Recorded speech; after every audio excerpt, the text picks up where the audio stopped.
En daarmee groet ons dan. Elisabeth, baie welkom hier in die nuwe jaar. Ons het nou al verlede week ook gesels, maar toe was dit vooraf opgeneem. Eerste keer wat ek in die ateljee het vandag. Ons het laas nog gekyk na Andrew Murray wat nie kon praat nie. Wat 'n verskriklike ding. Vertel ons wat het gebeur daarna.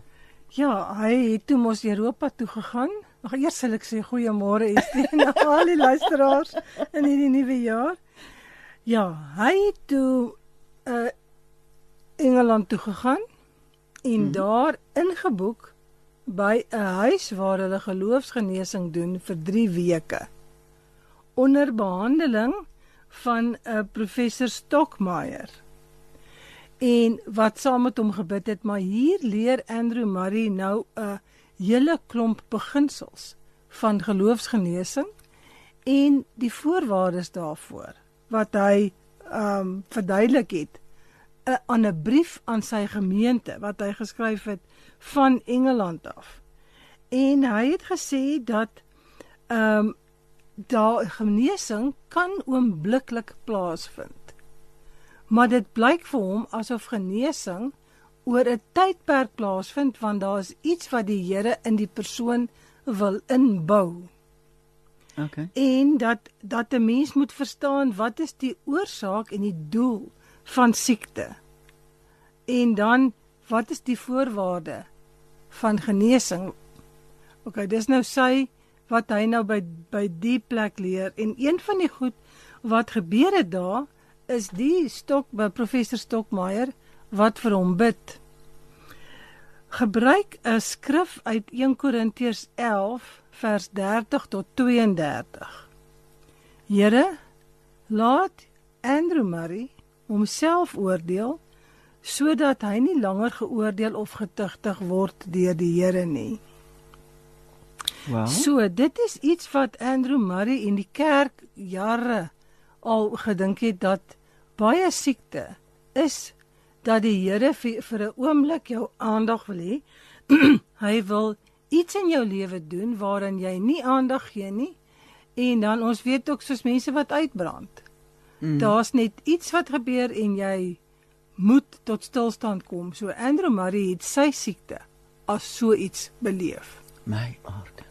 En dit was, Andrew Murray het nog self gesê, dit is 'n bepaalde sonde waarop die Here sy vinger druk.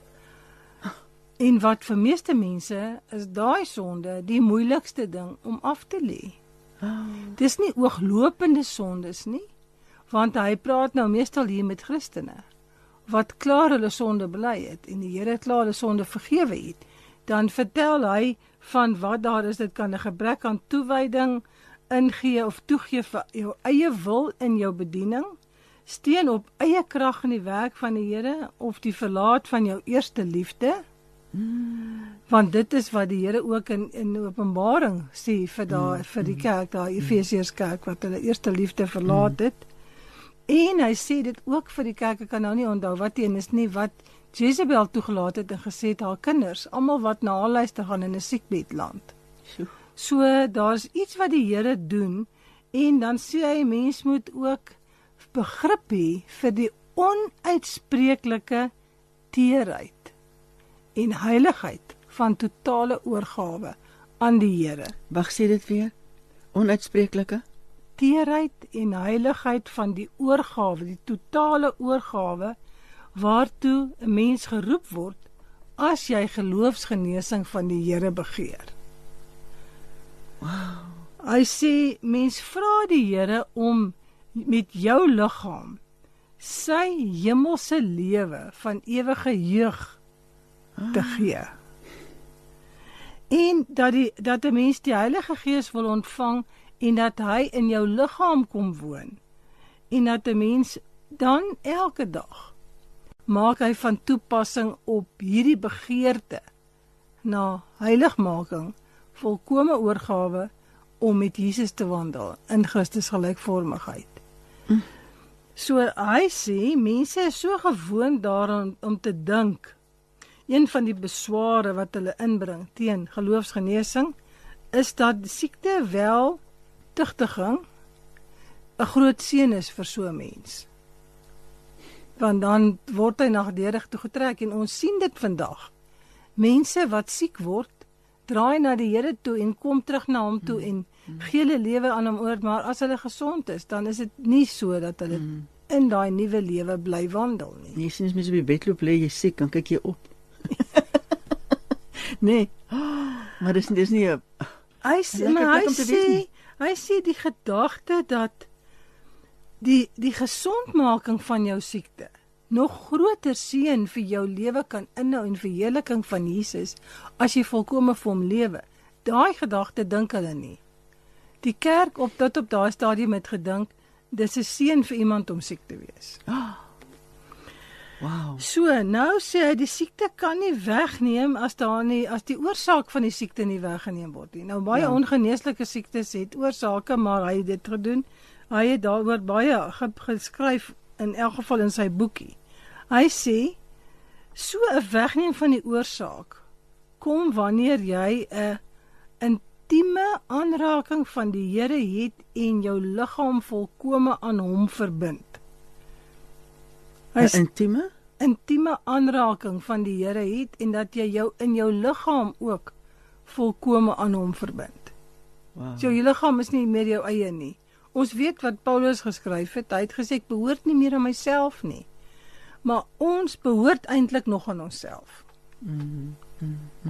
Van die grootste gedeelte van ons dag behoort aan ons. Dit wat ek wil doen, ons behoort nie aan die Here dat hy vir ons net rondstuur en alles doen nie. So ons doen baie goetertjies vir onsself. So hy sê jy moet jouself heeltemal aan die Here oorgee. Totaal aan hom oorgee. Elisabeth, ekskuus, ek moet net gou hier so stop. Weet jy dat Annie net nou met ons gepraat het oor aanbidding wat jou liggaam ook behels. En nou sê jy hierdie besigheid. En kyk net hoe kom dit by mekaar. Met ander woorde, dis nie om ons Vader te aanbid is nie net iets wat in die gees gebeur nie. Ons moet ons geheel mens by hierdie aanbidding betrek. En ek dink elke ou moet maar vir homself gaan in sy wandel voor die Vader bepaal. En jy beveel nou aan dat laat ons beweeg op musiek. Maar ek glo daar's ander maniere ook wat 'n mens dit kan doen. Ek dink party mense gaan draf en sê dis my beste praatheid met die Here. Leefstyl. Ja. En gesond eet. Natuurlik, ja. So skryf hy toe nou later aan sy gemeente. Hy kon nie in die eerste brief alles sê wat hy wou nie. En een van die eerste dinge sê wat hom getref het was in stryd met sy verwagting. Sy verwagting is dat genesing gaan vinnig wees. En toe vind hy uit, maar dit is 'n stadige proses. Want daar is dinge wat in jou moet ingebou word deur die persoon wat met jou 'n pad stap. En hierdie Dr. Boardman, by wie se huis hy gebly het in Londen, sê dat ervaring het mense geleer dat meeste gesondmaking op hierdie manier geskied, en al verstaan ons dit nie, moet ons kyk wat God besig is om te doen. Die stadige genesing hou verband met die lering om op die Here te vertrou en afhanklik van hom te bly, en dan hierdie ding te doen wat Andrew Murray konstant in sy boeke sê, en dit is in 'n toenemende geloofsbeoefening te leef. So dit is nie net ek glo een keer en dan is dit nou klaar nie. Elke dag lewe jy in die geloof, en ons sê daai woord in die Bybel, ons moet wandel in die geloof. Nie in dit wat ons sien nie, maar in die geloof.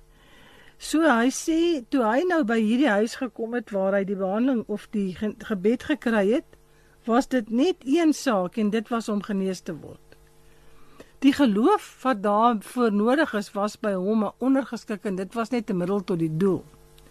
En toe begin hy verstaan dat die Here in die eerste plek besig was om sy geloof te bou en dat genesing ondergeskik aan geloof was. Sjoe. En dat siekte en genesing se waarde is, kom ons op 'n ander plek in ons geloof of nie? Wag bietjie. Gaan terug en sê nou weer 'n keer dat siekte ondergeskik is aan geloof. Ja. Nee, genesing. Genesing is ondergeskik aan geloof. Kom ons praat net gou 'n bietjie daaroor. Met ander woorde, genesing ondergeskik aan geloof beteken solank ek nie glo dat ek kan genees nie, gaan dit nie gebeur nie. Is dit wat dit is? Dat jy in baie goed wie God sê hy is nie glo nie. Okay. So jy moet eintlik met hom in 'n baie noue verhouding inkom, in 'n geloofsverhouding met hom jou hele lewe. Ja, ja. Nie net oor jou siekte nie. Ja. En ons kan sê maar ek glo hy gaan my gesond maak. Maar daar's iets nog, Andrew Murray bespreek dit en hy sê daar's iets wat dit verhinder. Okay. Dat jy dan gesond word. En hy sê dit is die oomblik as jy in 'n eenvoudige geloof ingaan soos 'n kind. Wanneer God vir jou dieper intrek in 'n geloofspad. Ja. Ek wil amper sê dis soos die verskil tussen Saul en Dawid. Saul het ook uitgegaan op die woord van die Here, maar hy het nie volkome geglo nie, want hy het sekere goed vir homself gehou. Ja. Dawid het net in absolute oorgawe. Hy het self sy wapenrusting wat Saul vir hom gegee het toe hy na Goliat toe moes stap. Hy het gesê nee, ek kan nie hierop vertrou nie. Ja. So daar's 'n verskil in 'n oorgawe geloof, as ek dit eintlik moet sê. En net sê maar ek glo hy kan dit doen.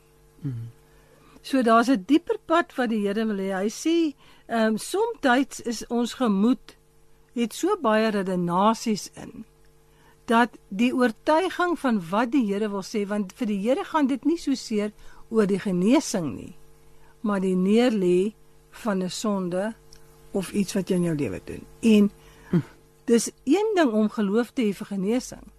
Dis 'n ander ding om geloof te hê om op te hou sondig. Sjoe. So dis waaraan die Here werk en dis wat hy nou daar geleer het. Toe vertel hy dat hierdie dokter Stockmeyer, professor Stockmeyer, het ook 'n selfde probleem gehad as Andrew Murray, dat hy nie kon preek nie, deur een of ander iets wat veroorsaak het. En dit was in sy kop, dit was een of ander seker soos 'n hoofpyn of iets wat hy nie, En toe ontvang hy nou genesing. En hy sê hy moes konstant, elke dag, sy hele kop en sy brein vir Jesus gee, om daai genesing te behou. So dit het gegaan oor 'n baie dieper wandel, en hy sê dit is 'n absolute voorreg, wat 'n mens nie wil verloor as jy dit eers geleer het by die Here nie. So hy sê toe, ek sê nou vir my gemeente, nee, ek is nie onmiddellik genees nie, nou het ek alles vir hulle vertel van wat nou moontlik is, nou wat dan? En toe sê die ou vir hom, dink jy nie die Here weet beter as jy wat jou gemeente moet hoor nie?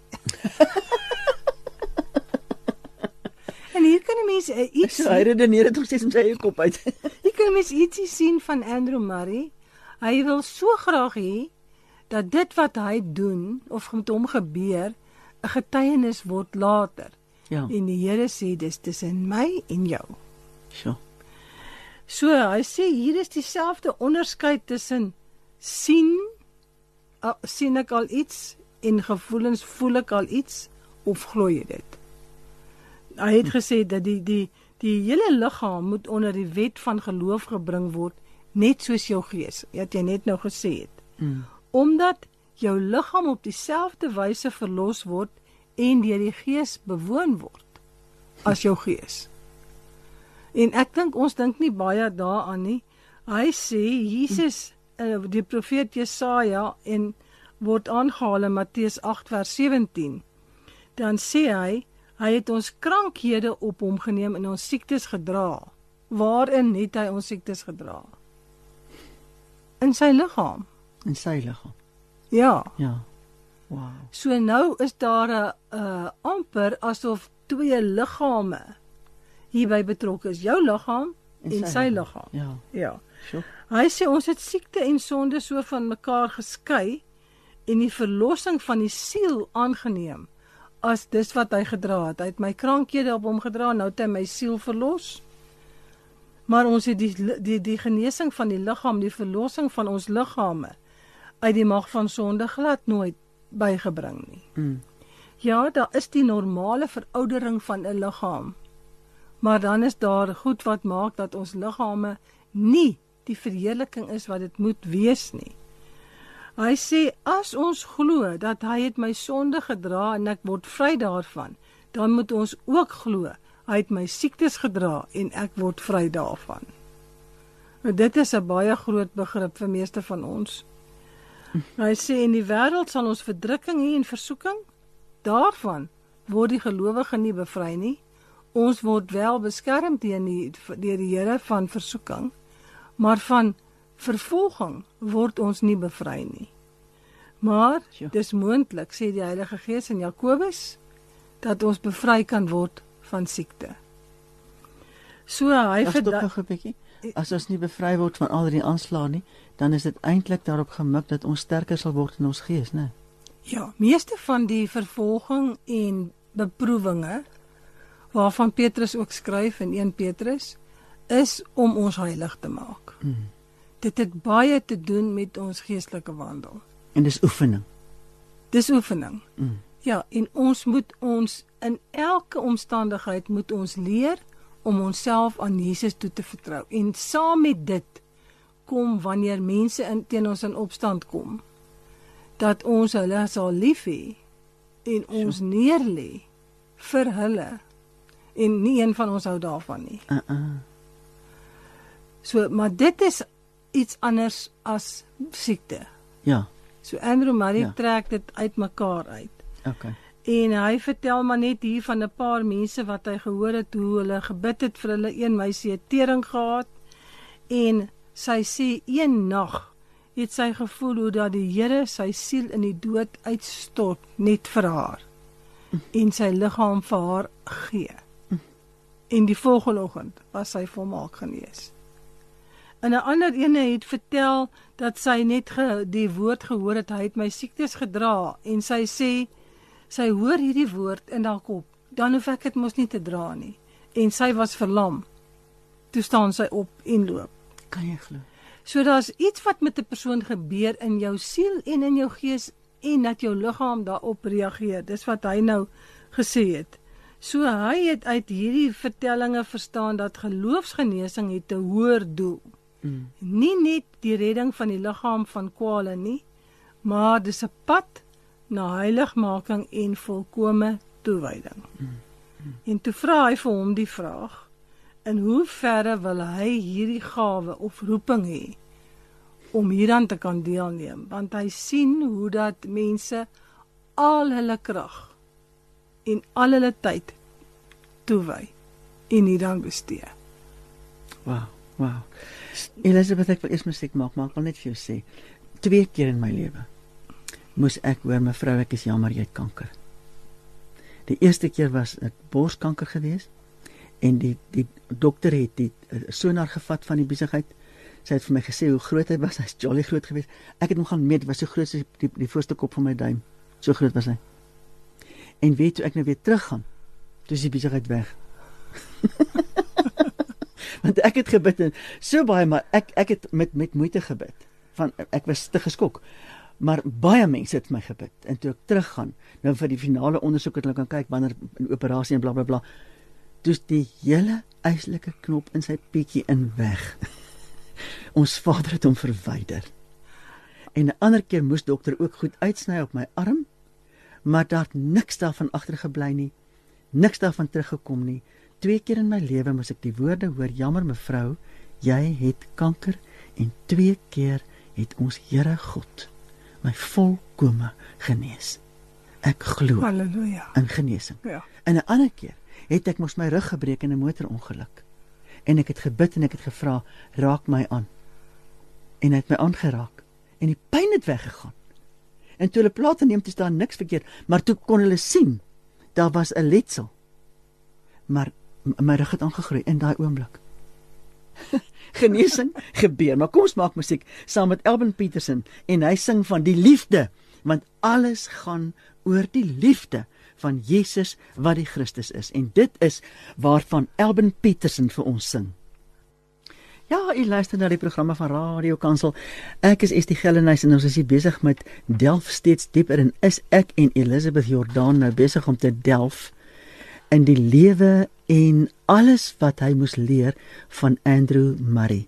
Weet jy, Elizabeth, ek is so dankbaar dat jy hierdie reeks met ons doen, Want ek het geweet Andrew Murray was 'n godsman, ek het geweet hy het groot werk gedoen, maar ek is net so onder die indruk van die ongelooflike groot boublok wat hy letterlik was in die geloofslewe van Suid-Afrikaners, né?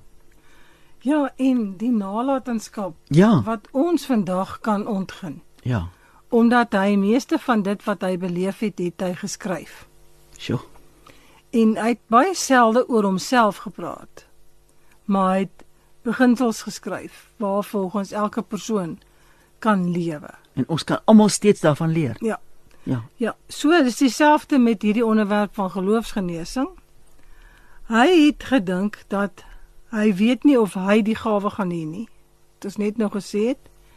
En hy sê die Heilige Gees gee vir mens sy eie gawes, ons weet dit. En sy gawe wat hy gehad het, is evangelieprediking. So hy het net nie geweet hoe gaan hy nou die twee aan mekaar kan verbind as dit nou sy werk was nie. En hy sê maar hy het gedink dat die kerk weer, as die kerk net weer tot hierdie geloof kon kom, dan sal die gawe van gesondmaking oorvloedig in die kerk gevind word. jy sê, as die kerk net weer tot hierdie kon kom, het die kerk het nie geglo nie. Ja. Nee, die kerk het, ons noem dit die streepteologie, cessationism, waar Ja. die grootste gedeelte van die gereformeerde kerke het geglo, en ek dink die katholieke kerke het geglo, dat genesing of die gawes, besondere gawes van die Gees, het geëindig na die apostoliese tyd van die eerste apostels. So hulle het dit nie beoefen in die kerk nie. En sê ek het reg as ek sê hulle het geglo dat die Gees van God nie meer vandag deur mense kan werk nie. Ja, die woordeskat was iets in hierdie voege dat die Heilige Gees werk nie meer soos hy in Handelinge gewerk het nie. Sjoe. Wat 'n misleiding. En so maar Andrew Murray het gesê as die kerk weer tot geloof kon kom in wie God is en wat hy gesê het en dat geen een van sy opdragte teruggetrek is nie. Wow. En toe hy die mense, toe hy sy kerk uitgestuur het en gesê het gaan en maak disippels, het hy vir hulle die besondere gawes van die Heilige Gees beloof. En dit was nie net vir die eerste tydperk nie. Ja. Maar die groot verskil is in die volkomenheid van die persoon se oorgawe en in 'n heilige lewenswandel. Vir wie die Here die gawes gee, wat dit nie gaan gebruik en misbruik en geld maak daaruit, wat gebeur het nie, en wat in baie van die kerke dan as persoon so 'n gawe sou besit, dan word hy 'n saint, en dan agterna bid mense vir daai persoon om hom gesond te maak. Dis nie meer die Here maak my gesond nie. Ja. So dit was die groot gevaar wat hier was, wat die kerk naderhand gesê het, maar ons het nie meer hierdie gawe nie. Wow. So hierdie onderwerp het hom nog vir jare besig gehou, en in 1884 gee hy 'n boekie uit getiteld Jesus, die geneesheer van die siekes, of Jesus genees die siekes. Dit is ook vertaal in Engels as Divine Healing, en dit is selfs in Frans uitgegee. Wat? En hierin skryf hy sy leringe oor geloofsgenesing en die skriftuurlike grond daarvoor, en hy beskryf die boekie as 'n persoonlike getuienis van sy geloof. So mens kry nog die Engelse boekie. Die Hollandse boekie is nooit weer gedruk nadat sy eerste opgawe uitgekoop het nie, weens geweldige besware teen hierdie leer wat Andrew Murray nou in die kerk ingebring het. En die Afrikaanse boekie is onverkrygbaar. As jy ene kry, is dit net 'n baie ou uitgawe. So, maar ons kan dit nog lees, so dit is nog beskikbaar vir ons. Hy herinner sy lesers daaraan dat hy nie sy werk sou kon verrig het as hy nie deur goddelike genade genesing van sy siekte van sy keel gekry het nie. En dat dit alles was op die geloof dat God is die geneeser. Yahweh Rapha. Wat ons weet in die Ou Testament staan. Ja. Waar hy self vir Israel sê, ek is die een wat julle gesond maak. Wow. Hy erken in sy voorwoord dat daar baie besware aangebring kan word teen hierdie leer van geloofsgenesing en daar is nog nie bevredigende antwoorde daarop gevind nie. Tog verklaar hy dat dit nie sy doel is om hierdie besware weg te neem nie, maar hy wil leer wat die skrif oor hierdie onderwerp verklaar. Hy verwag nie dat die seën gaan weggeneem word in die moeilikhede nie, maar hy sê die seën van die Here lê in die krag van sy woord.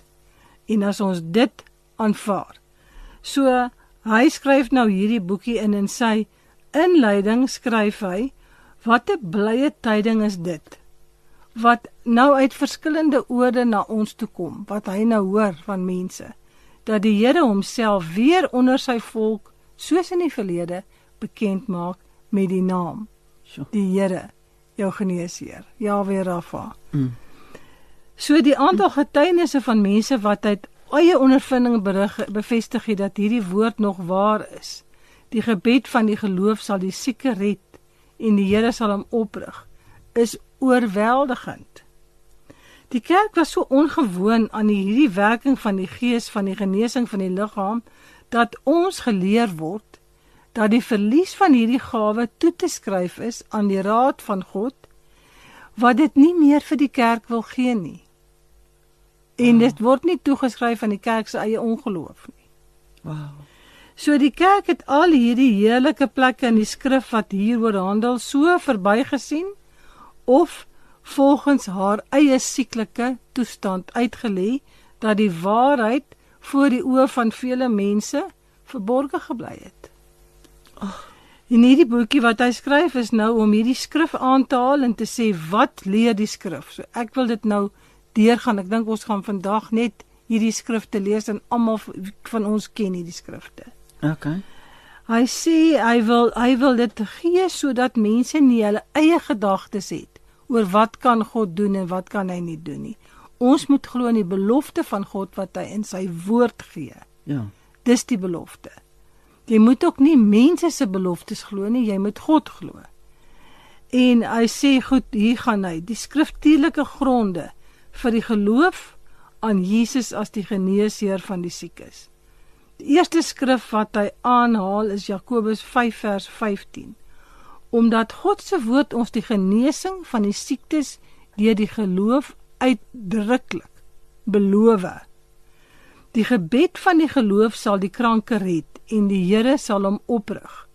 Selfs as hy sonde gedoen het, sal dit hom vergewe word. En dan haal hy Markus 16 vers 17 tot 18 aan. En vir die wat geglo het, sal hierdie tekens volg. In my naam sal hulle duiwels uitdryf, met nuwe tale sal hulle spreek, slange sal hulle opneem en as hulle iets dodeliks drink, sal dit hulle geen kwaad doen nie. Op siekes sal hulle die hande lê en hulle sal gesond word. Jy sien. Ai. Wow. Dan sê hy die tweede punt, omdat die Here Jesus ons as ons losprys, sowel ons siekte as ons sonde in sy liggaam gedra het en ons daarvan bevry. Jesaja 53 vers 4. Nogtans het hy ons krankhede op hom geneem en ons smarte, die het hy gedra. En dan Jesaja 53 vers 6. Maar die Here het die ongeregtigheid van ons almal op hom laat neerkom. Vers 12. Omdat hy sy siel uitgestort het in die dood en saam met oortreders getel was, terwyl hy die sondes van baie gedra en vir oortreders gebid het. Dan die vervulling, Matteus 8 vers 17, sodat vervul sou word wat gespreek is deur Jesaja die profeet toe hy gesê het, hy het ons krankhede op hom geneem en ons siektes gedra. Dit was juist toe Jesus baie mense se siektes genees het. Wat hierdie vir Matteus hierdie vervulling skryf. Ja. Die derde punt, omdat Jesus gewys het dat sy werk en sy wil is om siekes te genees en sondes te vergewe. Daar haal hy Matteus 4 vers 23 aan. En Jesus het deur die hele Galilea rondgegaan en in hulle sinagoges geleer en die evangelie van die koninkryk verkondig en elke siekte en elke kwaal onder die volk genees. Halleluja. Toe bring hulle mos 'n verlamde man na hom. En Jesus het hulle geloof gesien en aan die verlamde sê hy, seun, hou goeie moed, jou sondes is vergewe. En net daarna, toe die fariseërs nou sê, wie kan sondes vergewe? Toe sê hy, maar dat julle kan weet, dat die seun van die mens mag het om op aarde sondes te vergewe, sê hy vir die verlamde man, staan op, neem jou bed op en gaan huis toe. Dis Matteus 9, vers 2 tot 6.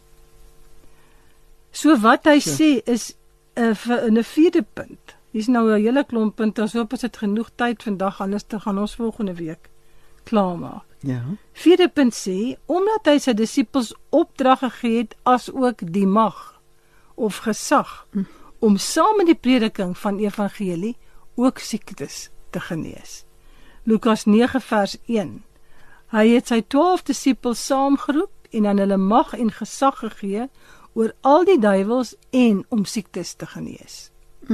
Lukas 9 vers 6. En hulle het uitgegaan en dorp vir dorp deurgegaan en oral die evangelie verkondig en siekes gesond gemaak. En toe stuur hy later nou die 72 mense ook uit. En hy sê Lukas 10 vers 9. Maak die siekes gesond wat in daardie stede is en sê vir hulle, die koninkryk van God het naby julle gekom. En aan die einde toe hulle uitstuur, Markus 16 vers 15, gaan die hele wêreld in en verkondig die evangelie aan die ganse mensdom. Vers 18 eindig hy, en julle sal op die siekes die hande lê, en hulle sal gesond word. Dis alles een gesin, een woord wat hy praat. En dan sê hy, 'n vyfde punt, omdat dit deel was van die werk waarvoor die Heilige Gees gegee is en uit die hemel neergedaal is. 1 Korintiërs 12 vers 4, daar is verskeidenheid van genadegawes, maar dit is dieselfde Gees. Vers 9, aan party gee hy geloof deur dieselfde Gees, en aan ander genadegawes van gesondmaking deur dieselfde Gees. Die Here het die Gees gestuur om hierdie werk te doen. En dan haal hy hierdie gebed aan wat die disippels gebid het in Handelinge 4, vers 29 tot 31. En nou, Here, let op hulle dreigemente en gee aan u diensknegte om met alle vrymoedigheid u woord te spreek, deurdat u u hand uitstrek tot genesing en tekens en wonders deur die naam van u heilige kind Jesus plaasvind. En toe hulle klaar gebid het, is die plek geskit waar hulle saam was, en hulle is almal vervul met die Heilige Gees en het die woord van God met vrymoedigheid gespreek.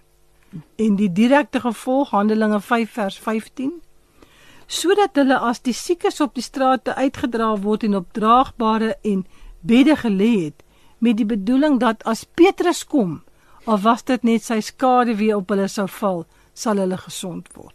Halleluja. In Handelinge 14, net 'n bietjie verder.